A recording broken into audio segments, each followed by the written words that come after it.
Thanks for finding Discovery Class. When the Nazis invaded Great Britain in World War II, Churchill wanted some defense, so he said to Roosevelt, the president, "Give me some tools and I'll finish the job." Today, I'm going to talk about a job that needs to be done, and there has to be some tools to finish it. I'm calling my lesson, "The Tools to Finish the Job." I'll begin my lesson by reading the subject matter. God is speaking, Moses is listening, and we're looking at Exodus chapter 3 at verse 7 and beyond. Listen to these words. "I've taken a good look at the affliction of my people in Egypt. I've heard their cries for their deliverance from their slave masters, and I know all about their pain. And now, I've come down to help them. And I'm going to pry them loose from the grip of the Egyptians, and I'm going to get them out of that country, and I'm going to bring them to a good land with wide open spaces, a land lush with milk and honey. And the Israelite cry for help that has come to me, 'It's time for you to go back, Moses, and I want you to finish the job. I'm sending you to Pharaoh to bring my people out.' Moses, by now, is 80 years of age. You remember that he was trained in the courts of Egypt. He knows all about that country. He has a shepherd's crook in his hand because he's been a shepherd handling the sheep for 40 years there in Midian. He's smart, highly educated, speaks 2 languages, Hebrew and Egyptian, married. Zipporah, his wife, has given him 2 sons. Now he's been called. And the Lord spoke to him and said, 'Moses, it's time. It's time for you to go back.' But Moses has a big wrinkle. How can he help his fellow Hebrews get pried loose from the grip of Pharaoh if he has no equipment, tools to finish the job?" Well, that's my lesson today. I want to talk about that. And we're going to talk about 3 things. I'll make them very easy for you to remember.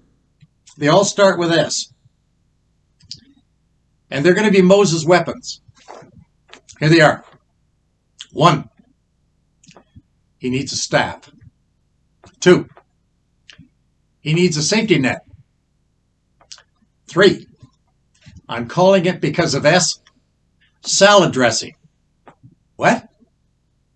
I can hear some of you laughing. You'll never pry anything loose with that arsenal. Well, we'll see. First weapon he's going to be given is a staff. Verse 2, Exodus 4. God said to Moses, "What's that in your hand?" He said, "It's my staff." "Throw it on the ground." So he threw it on the ground. It became a snake.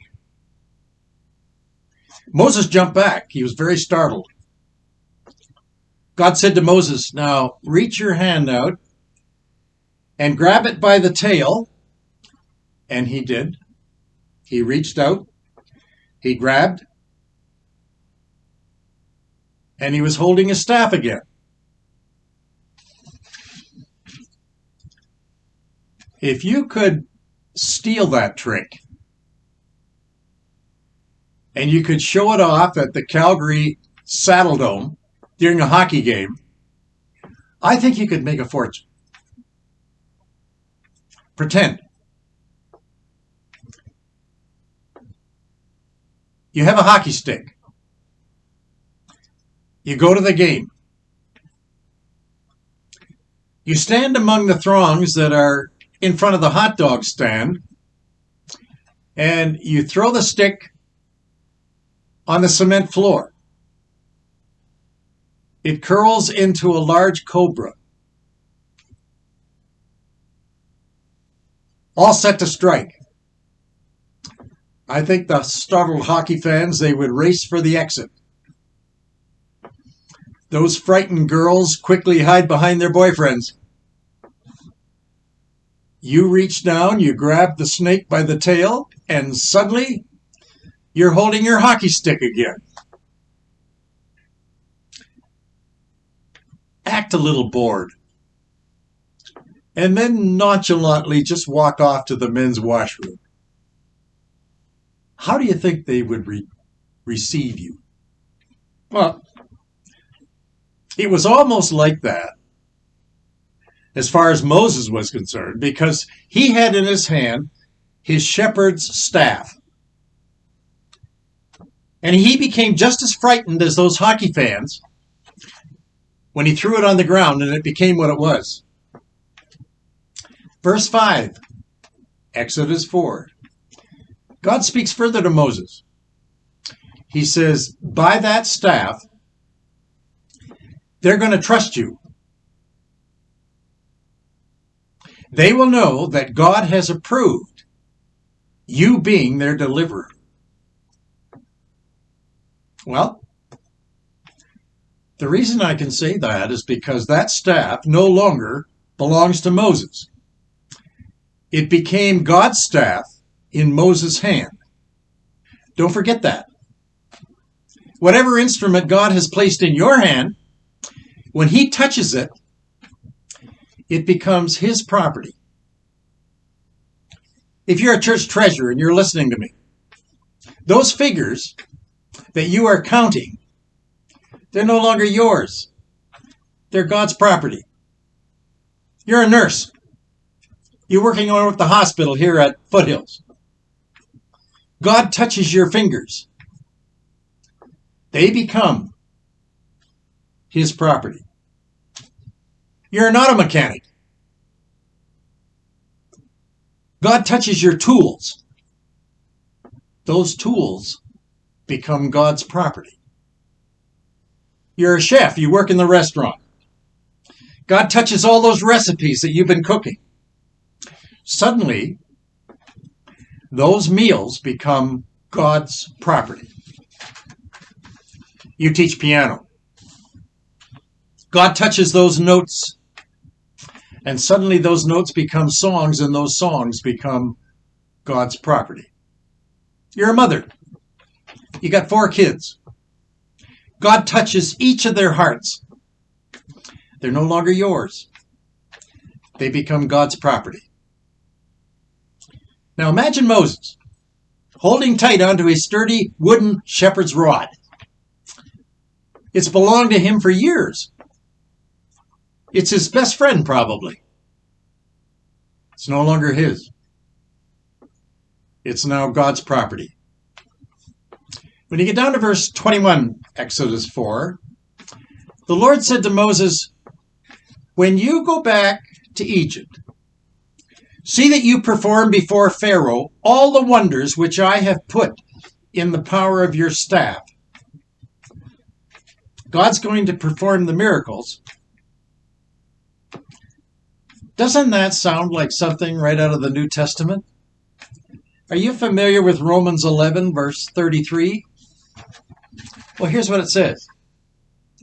Oh, the depth of the riches, of the wisdom, and the knowledge of God.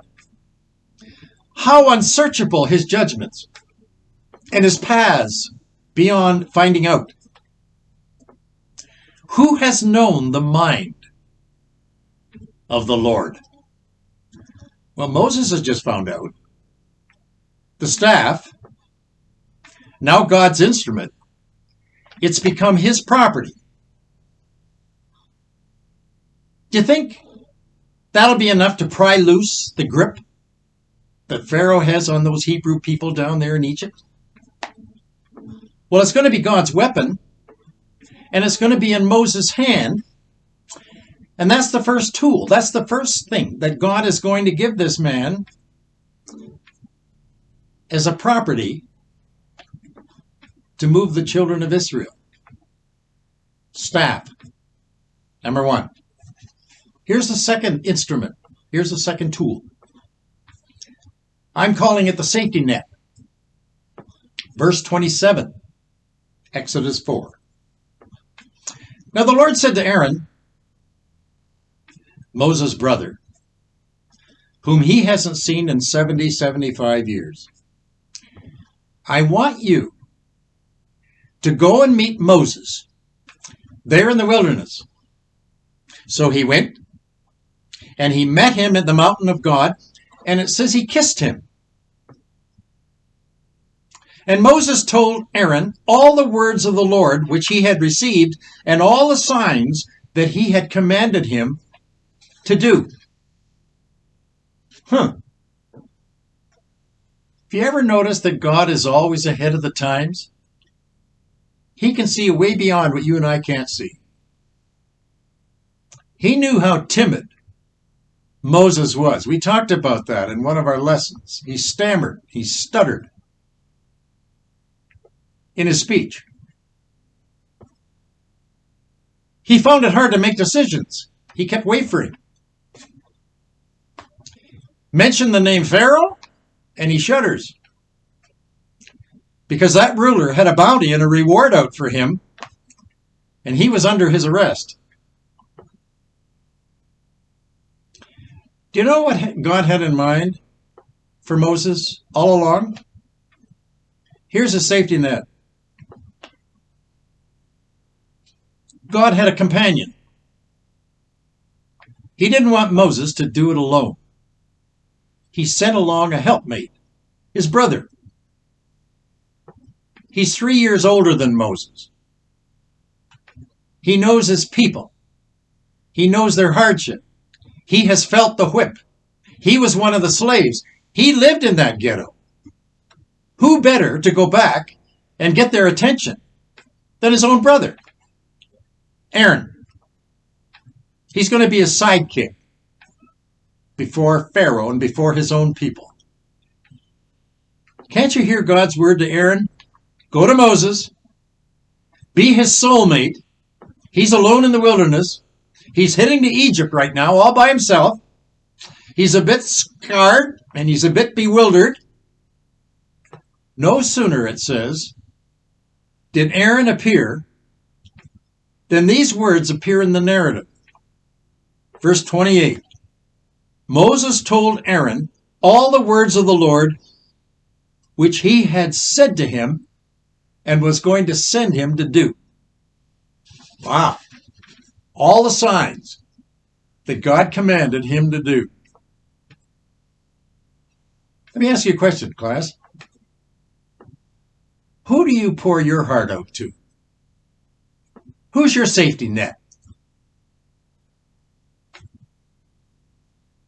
You have no idea the power that that weapon can yield. It can be your partner. It can be your pastor. It could be your girlfriend. It could be a brother here at church or a sister. Do you know, research has told us that a girl smiles 80 times a day. That's a safety net. Do you know, when I look back on some of my days, I doubt if I smile 3 times in a day. I'm married to a wife that smiles 300 times. Her whole personality is a smile. I wish I had that. I'm learning. After almost 60 years of living with that smile, it does rub off, but boy, is it ever slow. Well, who's your safety net? God wants you to have one. And it could be a weapon that's going to come along and save your life. Did you know that? Well, I told you 2 weapons. They start with S. One's a staff. The second is a safety net. There's one more. I call it salad dressing. So what kind of tool is that? I'll tell you. Before Moses left Midian to return back to Egypt, he talked to his father-in-law. Remember his name was Jethro? Zipporah, his wife's dad. In verse 18, Exodus 4, the Bible says, I need to return to my relatives in Egypt, said Moses, and I want to see if they're still alive. And I know they're in slavery, and I want to go to them, and I would like to help them. What do you think of that? Jethro said, Go. Go. God will be with you. Then God himself spoke to Moses. Verse 19. Go, Moses, return to Egypt. All the men who wanted to kill you are now dead. And when you go back to Egypt, be prepared. All the wonders that I am going to do, I'm going to do it through you. I'm going to do wonders, and it's going to happen through you. Moses, you're going to be my salad dressing. You're going to be my oil. You're going to be my vinegar.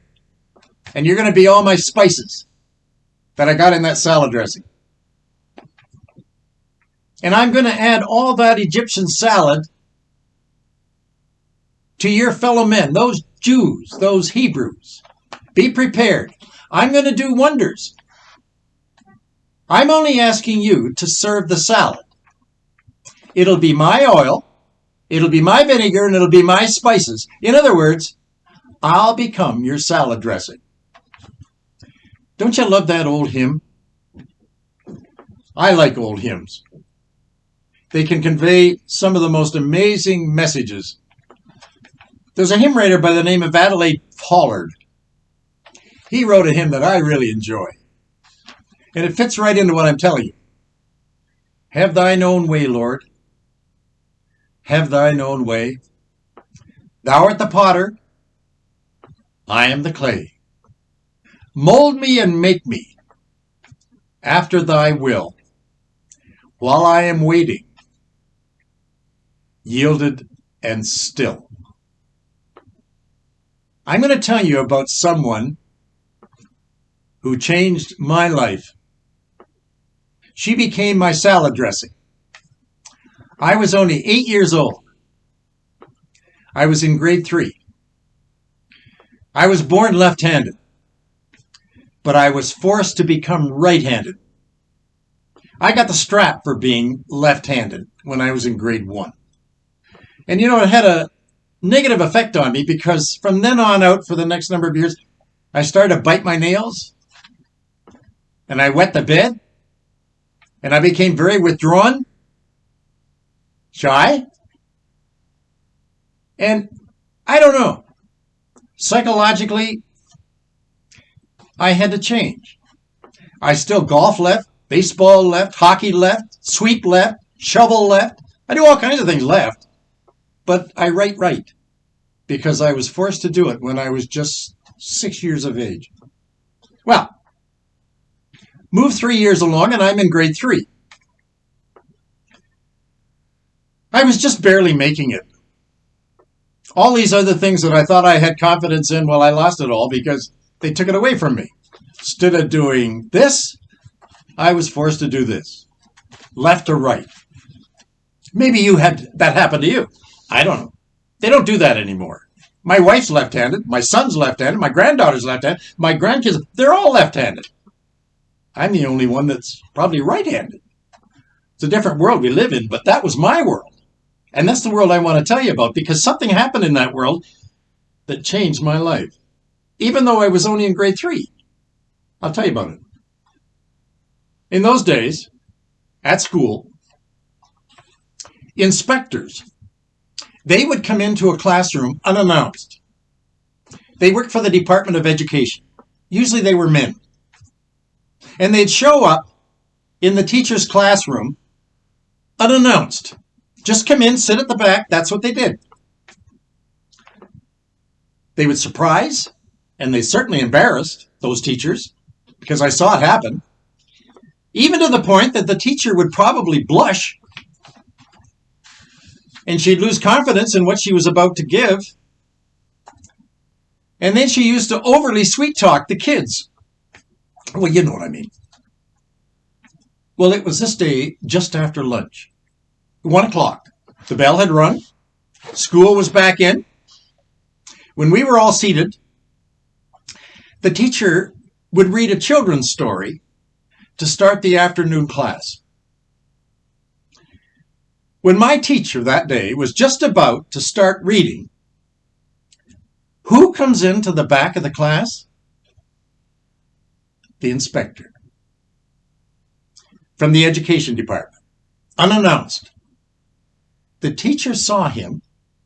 She paused. She blushed. She turned red.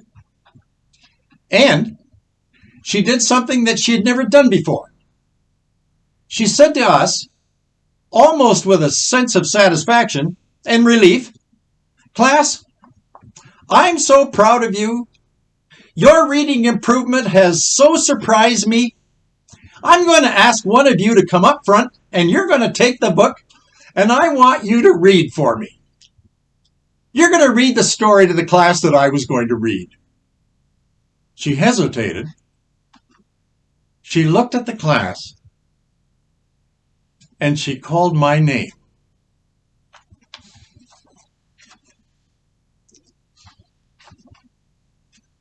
I thought inside, she must be joking. I would be far more impressed to go to jail than stand up in front of my peers and read. I left my seat. I went up to her side. She handed me the book. And when she did, I whispered to her, shaking in my boots, "What's the story about?" She whispered back, "It's about a little girl who lost her kitten and she found it again." The teacher sat at her desk. I started to read. 15 minutes later, I finished my reading, handed her back the book, and I took my seat. The inspector, sitting away back at the back of the class, he started to clap his hands. He clapped in approval. And he stood up. He came down to the front of the class. He spoke to all of us. Nice words. I don't know what they were. Spoke to our teacher. Thanked the class for their participation. And we were then given a quiet assignment to do at our desk. And after half an hour, the quiet stopped and the inspector left and she began to lead again as a teacher. She had a pleasant smile back. The class at the end of the day finally came to an end. And everyone was dismissed. Everybody but me. I was asked to stay. When the room was empty, I was invited up to the teacher's desk. And she handed me back the book. And she turned it to the story. And she asked me to read it. Again. I started to weep. Tears filled my eyes. I told her I couldn't read. I said the story that I read to the class, I made up. Having explained what I did, I knew she was going to give me the strap. Instead, almost out of character, she came around in front of the desk and she gave me a hug. She said to me, "I'm going to teach you to read." You're going to stay a couple of nights every week after class. And you know what happened? She became my salad dressing. She taught me to read. I never to this day had a teacher as nice and quite like her, with the exception of my wife, whom I'm with now probably 59 years. She was a school teacher. But that school teacher, she changed my whole future. Moses couldn't read. God told him, that's not going to hold you back. I'm going to teach you how to read. I'm going to teach you what to say. And this staff and this safety net and this salad dressing, it's going to last. And with those, you're going to lead my people out. Do you think that's going to happen? Do you think those 3 weapons are enough to set the Jewish people free? There's tens of thousands of them. Well, you wait and see. When you come back next week, that's what I'm going to talk about. Do you think it's going to work? Well, it's right there in the book. I'll open it and show you. In the meantime, you have a good week, and I'll watch for you when you come back.